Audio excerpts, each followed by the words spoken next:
এই যে ডক্টর মিজানুর রহমান আজহারি বাংলাদেশে এসেছেন না, আজকে পেকুয়ায় মনে হয় প্রোগ্রাম করছেন, দেখলাম কয়েক লাখ লোক আছে। আগামী মাসে তার প্রোগ্রাম সেই আলিয়া মাঠ, আমাদের সিলেটে শাহজালাল শাহপরানের পূর্ণভূমি, 360 আউলিয়া স্মৃতিধন্য এলাকা, সেখানে পর্যন্ত দেখা গেল যে আলিয়া মাঠ মানে সিলেট সরকারি আলিয়া মাদ্রাসার মাঠে মোটামুটি সিলেটের সবচেয়ে বড় বড় প্রোগ্রামগুলো হয়ে থাকে। সেটা যেই ধারার প্রোগ্রামই হোক, কওমি ধারার হোক, আলিয়া ধারার হোক, চরমনাই ধারার হোক, যে কোনো ধারার হোক, মোটামুটি বড় বড় প্রোগ্রামগুলো সেখানে হয়ে থাকে। বিশেষায়িত প্রোগ্রাম যেগুলো, যেমন এই যে ডক্টর মিজানুর রহমান আজহারি বাংলাদেশে এসেছেন না, আজকে পেকুয়ায় মনে হয় প্রোগ্রাম করছেন, দেখলাম কয়েক লাখ লোক আছে। আগামী মাসে তার প্রোগ্রাম সেই আলিয়া মাঠে, মানে সিলেটের কতটা গুরুত্বপূর্ণ জায়গাটা এটা বোঝানোর জন্য বলছি আমি।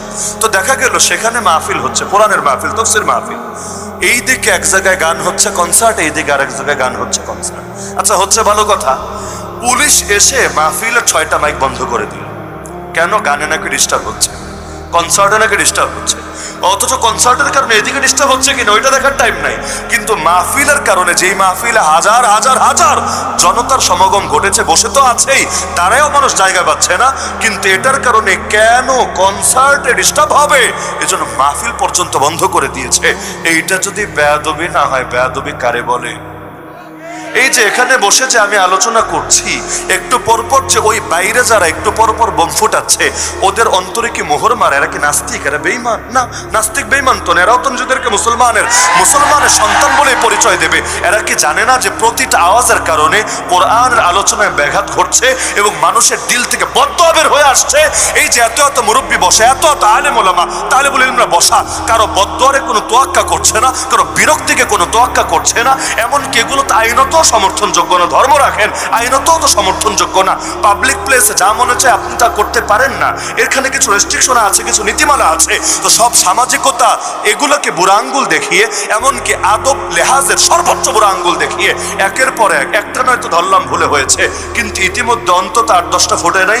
এই যারা এগুলো ফুটিয়েছে এদেরকে ন্যূনতম কমন সেন্স নাই। এই যে বেয়াদবগুলো পরিণত হয়েছে, অধিকাংশই দেখবেন সঙ্গদোষে বেয়াদব হয়েছে। যতদিন যাচ্ছে বেয়াদবের হার কিন্তু বাড়ছে।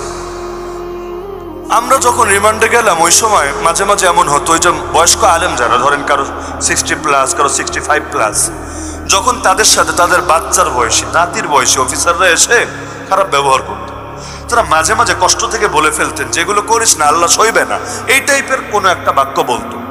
কমন একটা জবাব শুনতাম, কমন জবাব, আমাদেরকে বদদোয়ার ভয় দেখায়েন না, নাউযুবিল্লাহি মিন যালিক, আমাদেরকে বদদোয়ার ভয় দেখায়েন না। যদি আপনাদের বদদোয়ায় আমাদের কিছু হতো, বহু আগে আমরা ধ্বংস হয়ে যেতাম। এখনো যেহেতু কিছু হয় নাই, এর মানে দুইটার যে কোনো একটা, হয়তো